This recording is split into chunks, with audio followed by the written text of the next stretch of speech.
Tout le jour de lundi à vendredi, nous serons là pour vous tenir compagnie et vous apporter l'essentiel de l'économie en RDC. Mesdames et messieurs, merci de rejoindre votre tranche vespérale Z Prime. Ah bah oui, ça se passe à Kinshasa, capitale de la République démocratique du Congo. Nous démarrons déjà avec la toute première rubrique.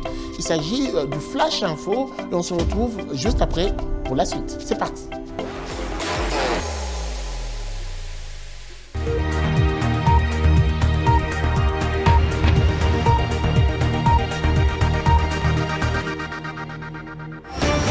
Nouvelle session d'information, mesdames et messieurs, bienvenue à tous. Le président congolais Félix Tshisekedi, qui est arrivé dimanche à New York pour prendre part à la 81e Assemblée générale des Nations Unies, a été désigné vice-président de cette session, une fonction qui l'habilite à suppléer le président en cas d'absence, à diriger certaines commissions et à veiller à la bonne coordination des travaux. Selon la présidence congolaise, cette désignation illustre la place croissante de la RDC sur la scène internationale. Elle offre également à Tshisekedi une tribune privilégiée pour faire entendre la voix du pays dans un contexte géopolitique marqué par la reconfiguration des partenariats économiques et sécuritaires en Afrique centrale.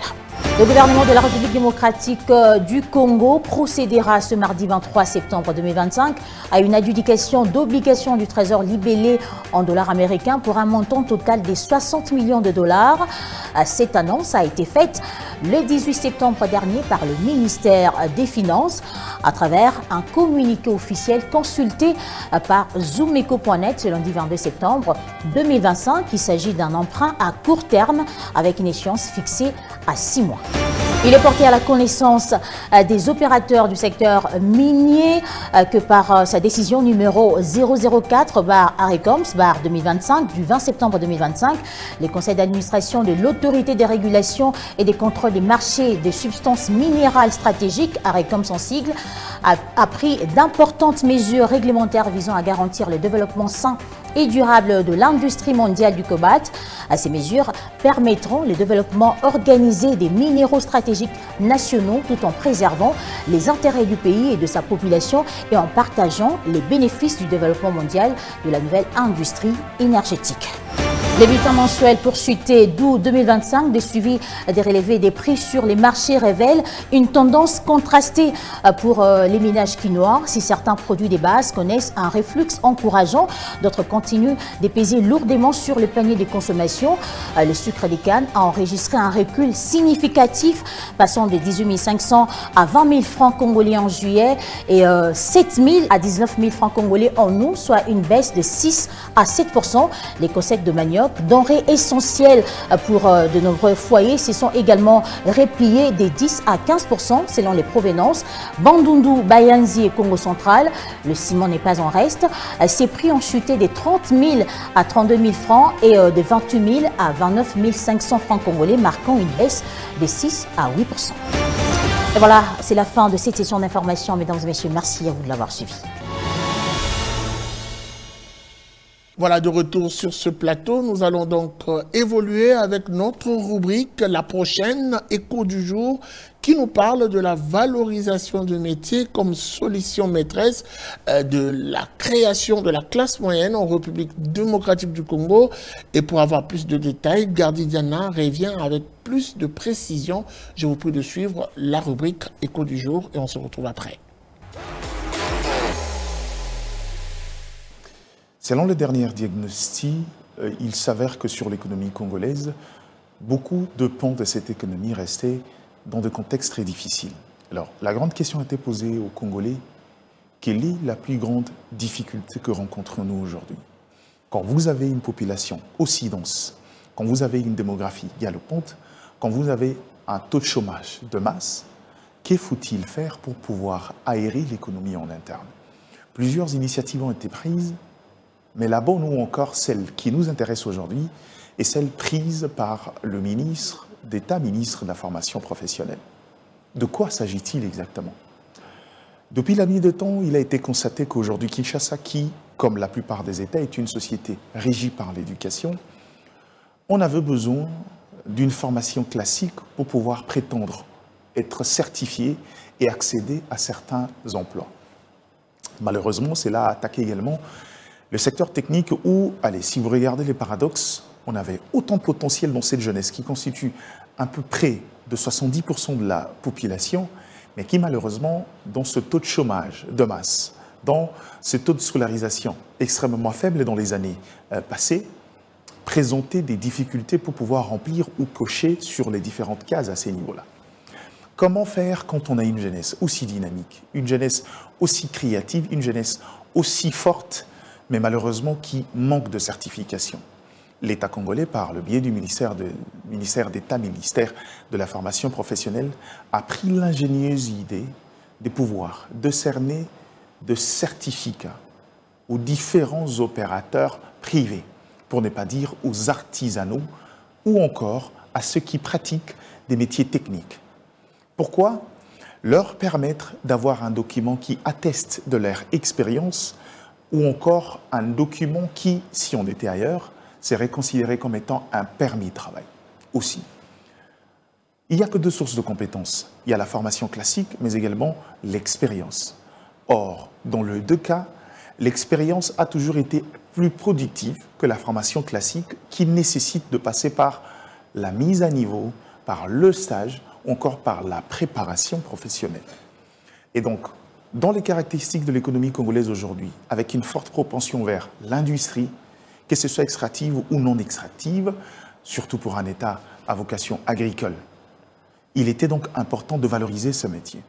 Mais le premier pas, c'est de permettre à ceux qui œuvrent dans différents secteurs techniques de pouvoir être encadrés par l'État, avoir un minimum de certification pour leur permettre d'avoir accès à certains postes. Des chantiers pullils à gauche à droite, où le grand artisan dont le travaux de finition, même dans la construction, sont ce Congolais, et dirait ce citoyen lambda, qui malheureusement n'a pas eu la chance d'avoir des diplômes comme convenu, mais qui a une forte et solide expérience. Et aujourd'hui, je crois que c'est une jonction pour pouvoir permettre à ce que nous allions vers la création de cette classe moyenne. Oui, parce que la création de la classe moyenne, c'est favoriser un contexte de production des richesses par la population locale qui va constituer cette classe intermédiaire entre le pauvre et le riche. Et c'est donc une jonction indispensable, un indicateur de l'amélioration de la productivité en interne qui se répercute sur le PIB. Et donc aujourd'hui, le ministre de la Formation professionnelle établit un matelas qui permettra à l'État congolais dans les jours à venir, s'il faut intervenir dans l'économie au niveau du marché de services à ces niveaux-là, d'avoir une base de données qui lui permettra d'intervenir conséquemment et de pouvoir avoir un fichier qui, en cas de besoin des travaux, par exemple, à charge de l'État, de pouvoir savoir où chercher, où prendre, ou d'avoir une base de données qui lui permettra de favoriser l'accès aux opportunités à cette masse de la jeunesse. Ce qui fait qu'un de cadres a dit une fois au ministère de la Formation professionnelle de ne pas se rendre compte de l'ampleur de l'action engagée. Mais justement, l'ampleur de cette action, c'est que quand vous avez près de 60%, plus de 60% de cette population qui se retrouve dans cette fourchette-là, quand vous avez justement ce taux de chômage de masse, il est possible que dans les jours à venir, avec un encadrement solide, que nous ayons déjà la possibilité annuellement de prendre en charge près de 5 à 10 000 pour le grande ville, une quantité de jeunes capables de répondre aux besoins directs dans différents offres de travail, mais encore dans différents travaux publics ou privés. Vous voulez un indicateur? Déjà, tenez, par la simple phase expérimentale à l'espace de 3 mois, 22 jeunes qui ont bien assimilé la formation sont aujourd'hui détenteurs de contrats formels avec une société de la place qui leur permettent aujourd'hui d'exercer pleinement sans pour autant être complexés par le grand diplôme, eux qui ont le métier en main. Est-ce qu'il faut dire que le rêve américain finit par devenir également un indicateur qui nous permettra, dans les jours à venir, de parler du rêve congolais? Allez, on est encore loin du compte, mais le chemin est balisé, quitte à voir dans les autres secteurs, particulièrement le secteur de l'économie, de mettre des mesures d'encadrement pour pouvoir nous permettre de mieux marcher, de pouvoir valoriser cette orientation, mais surtout de pouvoir promouvoir les talents, car la valorisation des métiers fait partie des priorités pour une société qui a une forte concentration vers des secteurs allez, je dirais pas très porteurs, qui n'ont pas d'incidence directe sur la production de l'économie nationale, mais des secteurs beaucoup plus valorisés qui fait qu'aujourd'hui, on a de fuites de compétences. La plupart veulent être avocats, économistes ou encore médecins. Alors que dans un État comme la RDC à forte vocation industrielle, la richesse se trouve ailleurs que dans le barreau ou encore dans le bureau de l'État ou de sociétés privées. Et donc, par cette mesure, le ministère de la formation professionnelle permet à la RDC de permettre à ce que chaque Congolais soit véritablement un agent économique qui contribue, parce que vous êtes sans ignorer que la réforme fiscale qui a instauré l'impôt sur les revenus des personnes physiques sera encore une fois de plus en phase ou encore en implémentation déjà à partir du 1er janvier 2026. Et donc, pour joindre l'utile à l'agréable, il faut que le Congolais ait des opportunités de pouvoir produire pour finalement être ces vrais agents économiques qui rapportent à l'État, mais aussi qui jouissent justement de la répartition équitable des richesses de la République par un cadre de travail assaini, mais aussi par des métiers valorisés pour la création des richesses et surtout pour la diversification de cette économie nationale. À chaque numéro, une découverte et à chaque découverte, une personnalité. Aujourd'hui, nous allons vous présenter un entrepreneur. Il s'agit ici de la rubrique Portrait, un entrepreneur qui a fait ses marques, mais a su également se créer un chemin. Je vous prie de découvrir avec nous ensemble la grande surprise. C'est parti et c'est le portrait et c'est tout de suite.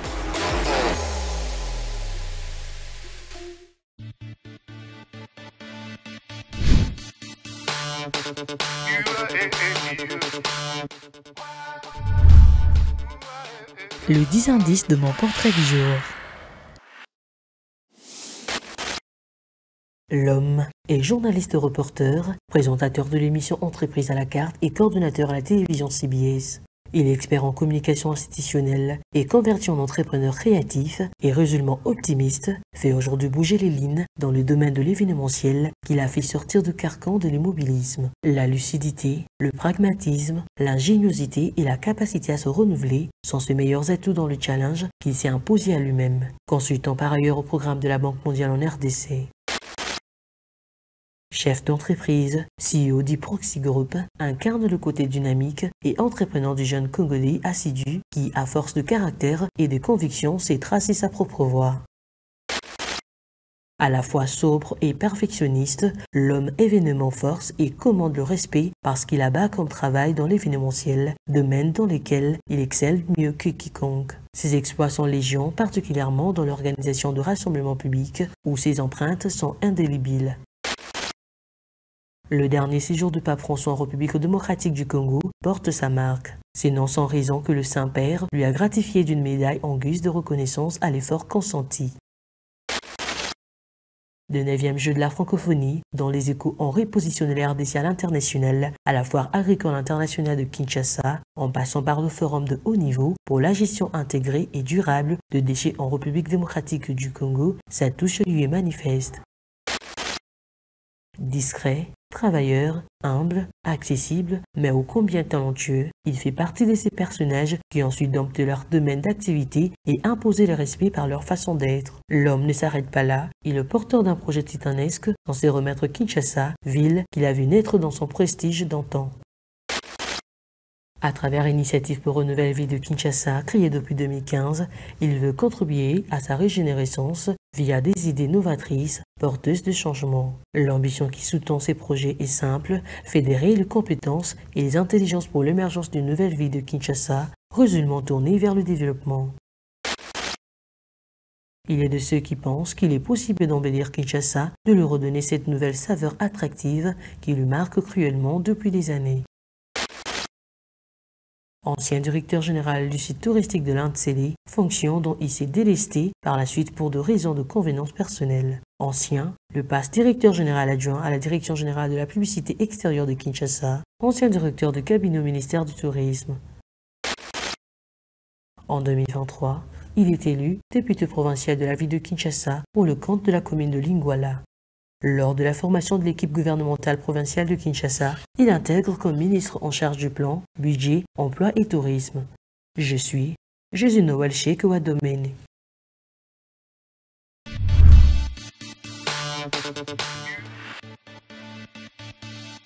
Beaucoup de questions se posent ici comme à l'intérieur du pays sur notamment la compréhension des concepts économiques. Et Zoomeko TV, à travers cette tranche vespérale, Z Prime vous permet de mieux comprendre même les petites définitions essentielles en ce qui concerne les concepts économiques. Aujourd'hui, un numéro spécial qui vous amène dans la compréhension d'un concept beaucoup plus utilisé. Nous allons suivre ce que c'est la définition de l'inflation pour la population, mais aussi ce que veut dire essentiellement l'inflation. Nous allons donc prendre le quiz et après, on poursuit la tranche. Pour moi, l'inflation, c'est quand il y a trop de monnaie en circulation. Oui, c'est ça. C'est ça l'inflation, il y a trop de monnaie en circulation. Bon, ils ont vraiment un mot en français, mais en vrai dire, n'ayez bien goûté. Les prix ont augmenté, les prix de biens, les prix de consommation, tout ce qu'on peut acheter, tout ce que nous, consommateurs, nous pouvons trouver sur le marché. C'est-à-dire que lorsque ces prix-là ont augmenté par rapport à la moyenne, ou par exemple le prix d'un pain qui est passé de 500 à 700 francs, ça c'est une inflation qui touche le consommateur, qui touche le Congolais.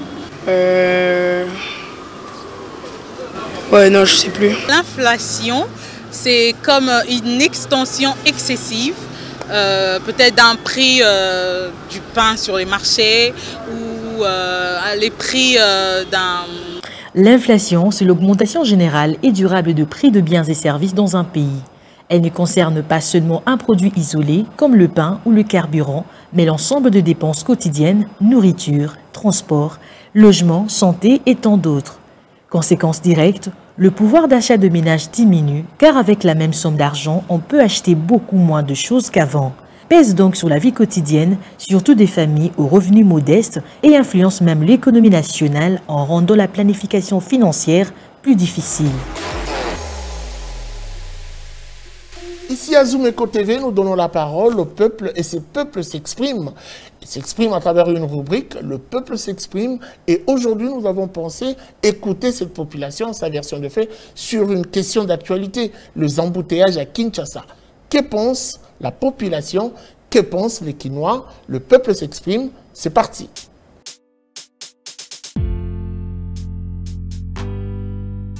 Les routes à Kinshasa, en RDC en général, mais particulièrement à Kinshasa, ont été tracées, construites sur base de la démographie de la ville à une certaine époque.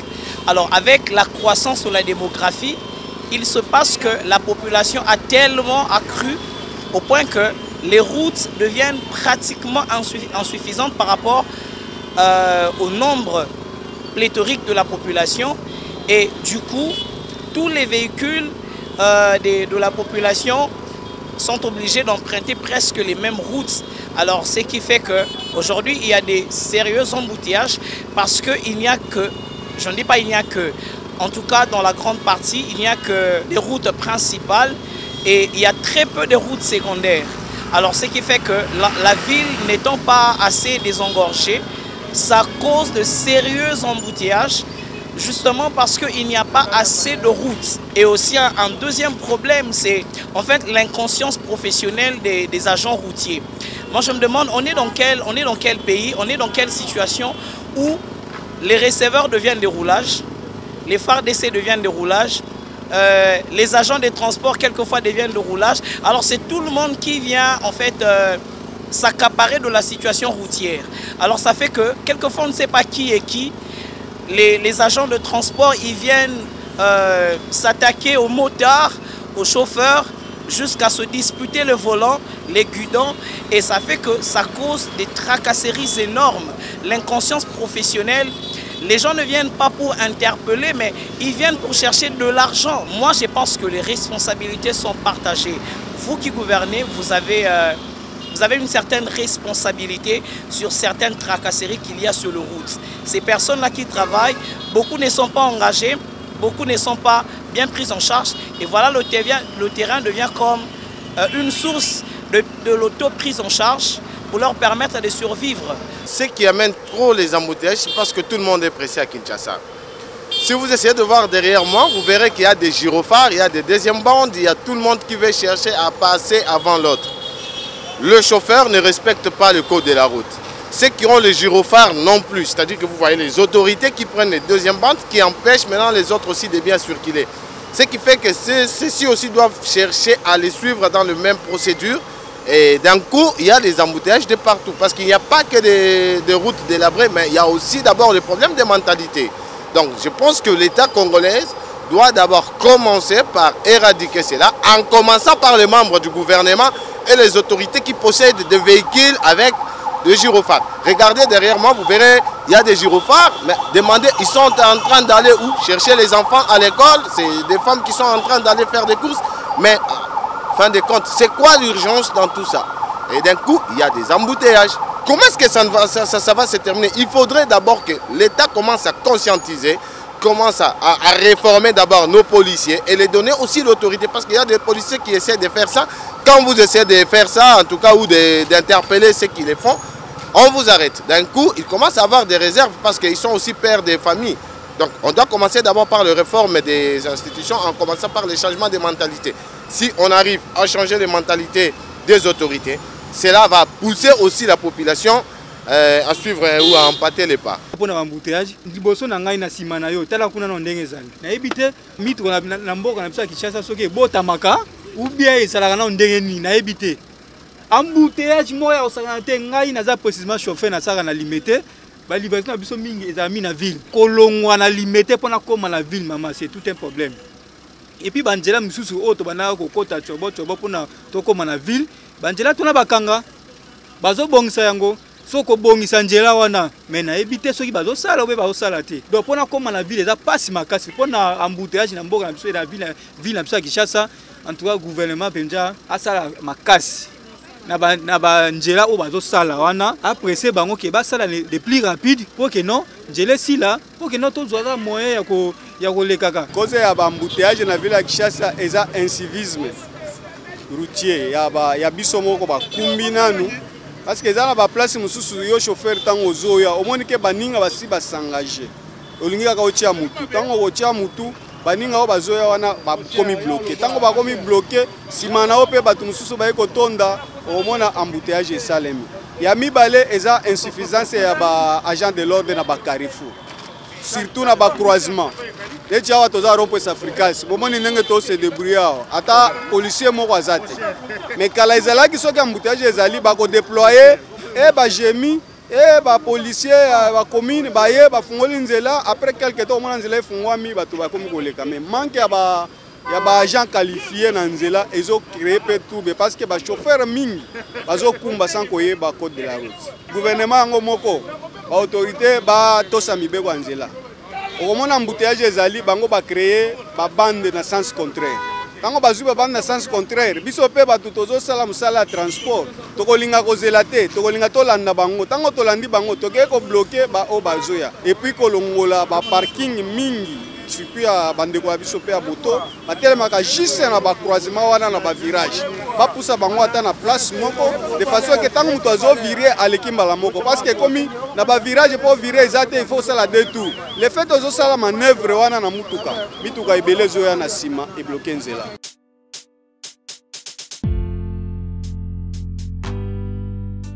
Et pour commenter cette rubrique, le peuple s'exprime qui a abordé une question essentielle d'actualité. Nous avons prévu un invité. Il s'appelle Fierté Dinanga, avec qui nous allons parler des embouteillages à Kinshasa, mais aussi et surtout du lancement de l'opération de contrôle des permis de conduire ici à Kinshasa, capitale de la République démocratique du Congo. Fierté Dinanga sera notre invité tout de suite après ceci. Alors, Fierté Dinanga, bienvenue. Merci. On doit dire que vous avez sûrement suivi les réactions de la population au sujet des embouteillages à Kinshasa. Ça corrobore avec l'actualité, qui n'est rien d'autre que le contrôle des permis de conduire. Alors, on a voulu vous avoir, vous, puisque vous êtes analyste. Première question pour commencer. Entre les embouteillages qu'il faut gérer et le contrôle des permis, quelle devrait être la priorité pour le gouvernement? Merci beaucoup de la pertinence de la question. je pense qu'il faut aborder les questions fondamentales pour la vie de la République. Au regard du vécu quotidien, je peux ici dire que le contrôle des permis de conduire devrait être une action pérenne et continuelle, une action de tous les jours, parce que c'est un mécanisme qui va dans le sens d'asseoir un système fonctionnel d'une république. Mais la priorité, c'est les embouteillages. C'est une question aujourd'hui qui fait parler tout le recoin de la République et tout le Congolais, tous les Kinois, qui se voient en difficulté de circuler d'une manière aisée à Kinshasa et qu'il fallait que les intelligences s'asseyent autour d'une table pour pouvoir trouver des solutions adaptées à cette situation qui dérange le peuple quinois, mais surtout qui ne permet pas au développement ou à la circulation des Quinois dans la capitale. Pensez-vous qu'il y a une intelligence qui soit capable et à même de trouver des solutions à ce problème? Parlons-en d'abord des embouteillages, puisqu'on doit le dire, ça fait un temps que les gens réfléchissent, mais on fait les surplaces. Les solutions n'aboutissent toujours pas à des résolutions pérennes. Qu'est-ce qui se passe? Est-ce que c'est une question d'intelligence, les situations qui manquent au gouvernement congolais, ou simplement le manque de sérieux dans le traitement du dossier? Merci beaucoup de la question. Je l'aborde dans des volets. Le premier volet, c'est que nous sommes en train de constater malheureusement qu'il y a un seul Congolais qui travaille, c'est le président de la République.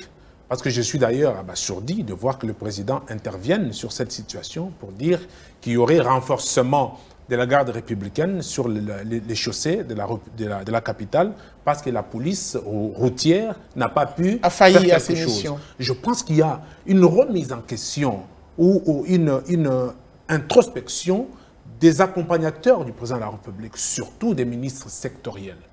Aujourd'hui, M. Guy Chungu, il faudrait que le Congolais comprenne. Lorsqu'on est nommé, on a une délégation du pouvoir et cette disparité de responsabilités permet automatiquement à chaque animateur d'un secteur de pouvoir agir selon les prérogatives qui lui reviennent de droit. Malheureusement, ces personnes nous ont montré qu'ils sont là pour les gyrophares et pour des cérémonies. Les questions techniques qui résolvent les situations qui compliquent la population, ils ne sont pas à même. Monsieur Guy Chungu, il faut mettre la question sur la table, faire la rétrospection, l'introspection et la projection, et puis savoir, pour une gestion futuriste, qu'est-ce que nous pouvons faire en tant que gestionnaire? Je pense que c'est l'aspect des choses qui manque à tous les ministres de cette République. Nous avons, pour cette situation qui régule les embouteillages, il y a près de 4 ministères qui se mettent en musique pour pouvoir solutionner ce problème. En commençant par le ministère des Transports, deuxièmement, le ministère des... On a vu quand même le ministre d'État, Jean-Pierre Bemba, à l'époque, il est toujours d'ailleurs ministre des Transports, s'investir avec notamment la régulation avec l'essence unique. Ça a quand même abouti à quelque chose. Non, mais c'est aussi, c'était une mesure irréfléchie. Parce que cette mesure n'a rien pérennement résolu une question. Tant soit peu, rien n'a été fait. Il faudrait comprendre que lorsqu'on prend des mesures d'une manière aléatoire et précipitée, d'une manière irréfléchie, on revient toujours à la case départ. Aujourd'hui, le Congo a besoin des méthodes fonctionnelles adaptées à cette situation. Nous avons un problème de la démographie.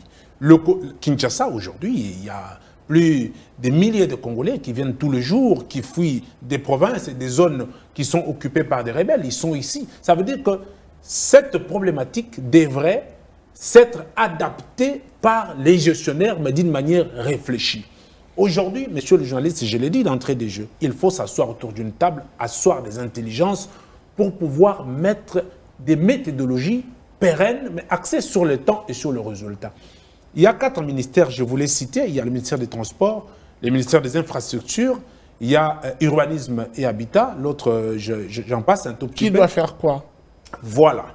Qui doit faire quoi? Le ministère des Transports, c'est un ministère clé pour cette régulation de la question des embouteillages et des transports. Elle devrait s'outiller techniquement en termes de référentiels aussi pour voir ce qui s'est fait dans d'autres nations, comment les autres ont résolu les embouteillages.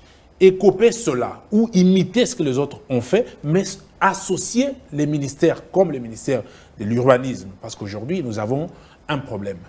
Kinshasa ou le Congo, c'est Gombe. Les lotissements se font encore à Gombe. Toutes les entreprises qui arrivent ici se construisent à Gombe. Les usines, c'est toujours à Gombe. Des malls, c'est toujours à Gombe. Et finalement, nous sommes devant une ville à sens unique, où tout le monde se réveille chez lui, il va vers la Gombe. Messieurs les journalistes, même si nous sommes dans un pays des personnes qui réfléchissent moins, lorsque nous sommes à sens unique, comment voudriez-vous répondre à un problème d'embouteillage? Tout le monde part dans la même direction à 6 h et à 17 h, tout le monde reprenne la même direction. Mais attendez, même si on est génie, même si l'on construit une route à fil, que les gens passent dans les airs, nous n'allons pas résoudre le problème d'embouteillage. Mais hélas, il y a une situation ici qui a prouvé que Kinshasa, sur le plan des transports, ne fonctionnait pas du tout. Le chef de l'État s'est plaint qu'il y a une délégation qui était venue des États-Unis, qui aurait fait 5 heures du temps avant d'arriver à la Gombe. Mais nous nous sommes dit, comme gouverner, c'est prévoir. Et la prévention rentre dans ce qu'on appelle l'intelligence des situations. La prévention, c'est associer la garde républicaine, selon le président de la République. Non, ça Vous pensez que c'est une solution Non, je pense que adéquate? Le fait que le chef de l'État dise qu'il associerait la garde républicaine, ça revient dans son devoir du président de la République et d'une personne qui a un cœur sensible à la condition humaine, qui veut à tout prix sauver le Congo dans toutes ses dimensions. Mais ce n'était pas bien choisi. Voilà pourquoi on parle toujours des collaborateurs. S'il y avait des bons collaborateurs aux côtés du président de la République, il ne se serait pas lancé dans cette déclaration. Il aurait dû interpeller les ministres sectoriels et lui demander. Lorsqu'on dirige, on doit prévoir et l'on doit avoir l'intelligence. Est-ce que ce n'est pas une façon d'exprimer son ras-le-bol? Bien évidemment, c'est ce que j'ai dit tout à l'heure. C'est une expression de ras-le-bol et aussi prouver au peuple congolais que je n'ai pas de bons accompagnateurs et toutes les personnes qui dirigent les institutions ne sont pas à même de réfléchir sur la question de la survivance de cette République. Cher monsieur journaliste, le Congo pleure d'un problème de l'adaptation de son budget. On dit que nous n'avons pas un budget. Mais il y a des secteurs qui peuvent aujourd'hui rafluer les caisses de l'État, comme ce secteur des transports. Nous avons vu dans d'autres cieux où on marche, il y a des routes payantes. Ça veut dire qu'il y a une route qui se construit par le gouvernement et les partenaires, et cette route une ligne dédiée. Voilà, une ligne dédiée, et cette route est payante. Disons peut-être 1000 francs. Pour la question de ceux qui partent à l'aéroport, l'on peut créer une route à proximité de la rivière qui quitte l'aéroport jusqu'à la Gombe. Et cette route, pour la fréquenter, il faut payer 1000 francs ou 2000 francs. Je pense que tout le monde qui pense que c'est une ligne ouverte peut passer par là. Et chaque jour, 2000 francs, on va se faire des millions qui raflueraient les caisses de l'État. On parle référence à la France. La France n'a pas de minerais. La France n'a rien du tout. Il n'y a que la taxe. Et aujourd'hui, qu'est-ce que nous pouvons dire? Que le chef de l'État n'a pas choisi des accompagnateurs. Ils sont là. Mais s'ils ne font pas bien leur travail, Tshisekedi n'est pas responsable de leurs éducations. Et ces personnes se sentent à la charge des réalités de Congolais. Ils devraient s'y mettre pour donner des solutions. Malheureusement, vous allez m'excuser, nous avons des animateurs des secteurs qui sont fanfarons et qui ne savent pas quoi faire devant une situation. Alors, aucune intelligence de situation. Très bien, l'actualité est également renchérie par ce contrôle de permis de conduire. Pensez-vous que c'est le moment et c'est opportun? C'est une mesure très mal pensée. Très mal pensée parce que les réalités de ce moment ne demandent pas le contrôle des permis. Je l'ai dit d'entrée de jeu que ça devrait être une mesure pérenne qui est là tout le jour, un mécanisme systématique tout le jour pour que tout le monde ait un permis de conduire. Ça ne devrait pas être draconienne et aquanine comme ils le font. Ça veut dire qu'aujourd'hui, au lieu de créer l'ordre, mais dans l'ordre, on crée les désordres. Et je vais dire au président... Pourquoi faisons? C'est une régulation. C'est une régulation. Oui. Lorsqu'on veut que les gens aient un permis de conduire, vous ne savez pas qu'il y a d'abord question des structures qui mettent en place l'octroi de ce permis qui devrait être installé dans toutes les communes. Les désordres commencent par là. Kinshasa n'est pas Gombe, je suis désolé. Et tous les Congolais de Kinshasa qui roulent ne vivent pas à Gombe. Et au lieu de créer l'ordre, ils ont créé le désordre. Parce que là où on prend le permis de conduire, monsieur le journaliste, vous pouvez y aller, les gens s'entretuent, les gens se battent. Il y a une pluralité de personnes que le mécanisme même de fonctionnalité ne permet pas, la multitude qu'il y a. Ils ne savent pas orienter ces gens-là.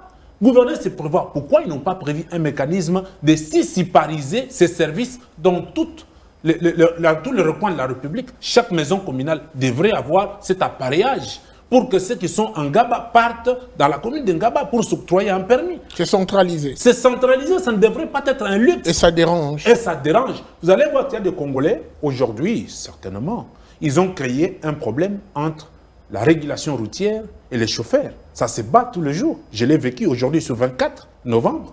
Ça veut dire que le policier n'a rien compris, que c'est un mécanisme qui prend du temps. Une réalité axée sur le temps. Ça ne devrait pas être draconienne, ça ne devrait pas avoir des fouets pour que quelqu'un ait un permis de conduire. Tandis que même la production est problématique. Ça veut dire que vous ne savez pas produire 5000 permis dans une heure. Même 200 permis dans une heure, vous ne le produisez pas. Le mécanisme est en ralenti. Mais vous voulez coincer les Congolais. Vous créez des accidents sur la route. Voilà pourquoi j'en appelle au président de la République. J'en appelle aussi au ministre Bemba pour lui dire que parfois il y a des mesures que l'on prend d'une manière précipitée et irréfléchie. Il faut se baser sur les dictats de l'environnement que demande la République démocratique du Congo et comment s'adapter aux réalités et la mentalité du peuple congolais. Voilà pourquoi ici, d'entrée de jeu, j'ai associé avec vous quelques ministères. On doit arrêter de lotir à Gombe. Deuxièmement, nous devons décentraliser le marché, monsieur journaliste. Ça, ce sont des solutions pour pallier le problème des embouteillages. Bien évidemment. Pour pallier ce problème d'embouteillage, il y a d'abord une sissiparité des gestions des entreprises et des structures publiques. Pourquoi on a 24 communes et on a 50 quelques ministères ou 40 quelques, je ne sais pas, on a réduit? Pourquoi ne ferons pas que 3 ministères dans chaque commune de Kinshasa? Ça veut dire que les peuples qui habitent Bandal, qui viennent travailler dans des ministères ici, dans des services centraux à Gombe, devraient automatiquement se délocaliser pour les communes où il y a des ministères. On voit partout, les gens travaillent à travers des mails. Nous avons une gestion, une compréhension. Créer une sorte de sens inverse. Bien évidemment. Au lieu de monter tous, ça veut dire que dans un sens unique. Nous avons une gestion et un comportement adapté au futur. Tout le monde part vers le futur. Nous ne pouvons pas régresser. Aujourd'hui, je ne sais pas, les ministres et les autres veulent se voir à tout moment comme s'ils étaient dans la copinage. Non, non. Les histoires se règlent à travers des mails. Et si on veut être copains et copines, on se voit dans des conseils des ministres. C'est bon, on peut se voir une fois. Mais les ministères doivent être déplacés. 3 ministères dans chaque commune. Ou l'immeuble du gouvernement à Maluku. À Maluku. On voit même les grandes entreprises qui sont ici. Quand les investisseurs arrivent, ils voient des gens qui aiment bien la rétrocommission et tout, comme c'est légitimé. Ces gens-là, ils vendent des terrains qui sont à la Gombe. Mais monsieur le journaliste, Maluku, c'est vide là-bas.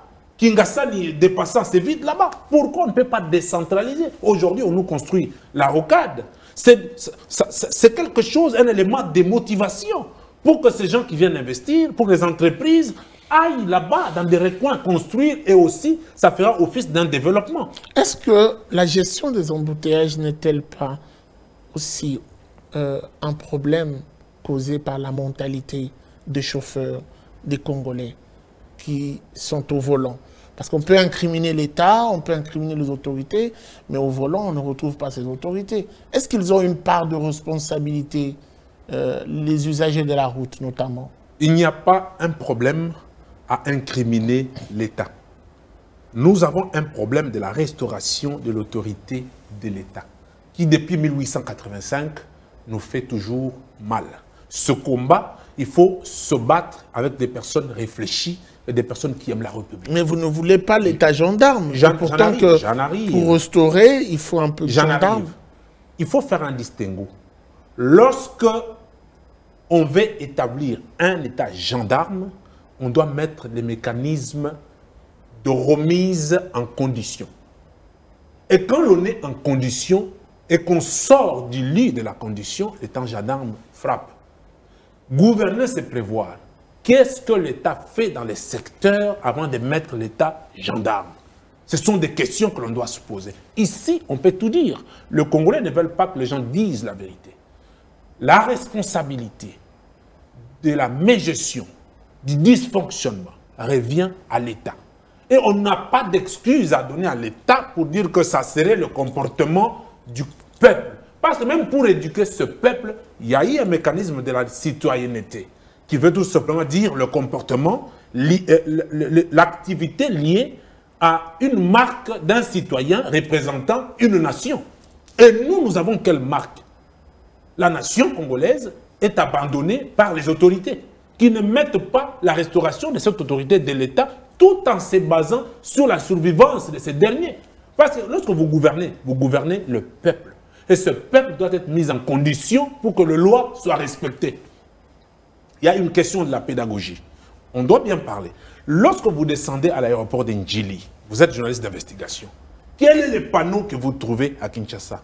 Ferregola, concert vendredi, Fali Poupa, concert jeudi, Koffi Olomide, concert 80, tout ça. C'est ça une marque de la gestion de la capitale Kinshasa.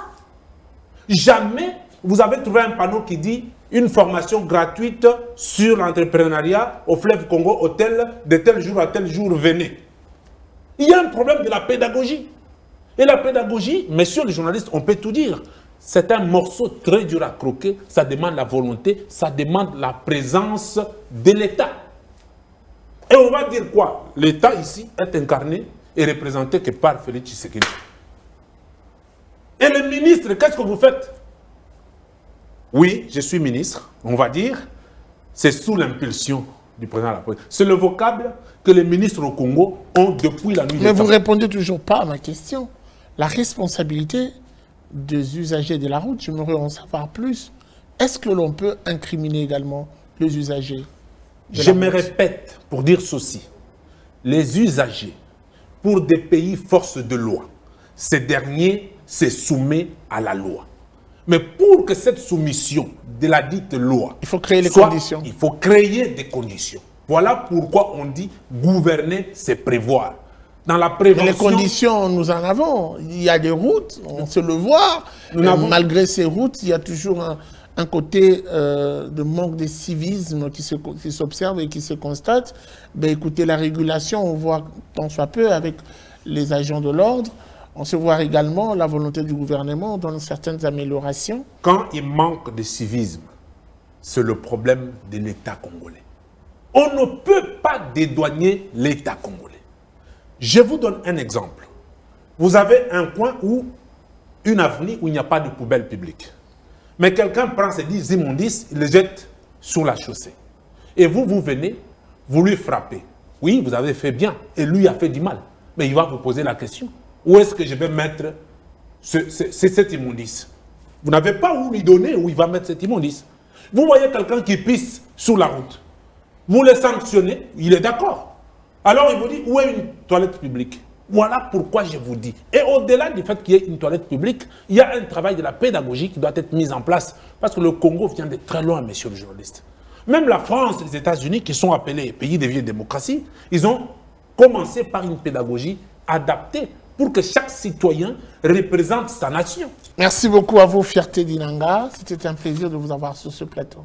Le plaisir est partagé. Voilà, c'en est fini pour aujourd'hui. Merci de nous avoir suivis et bonne continuation de nos programmes et sur vos antennes. La suite, c'est déjà avec Zoom Eco Live. Merci et à la prochaine.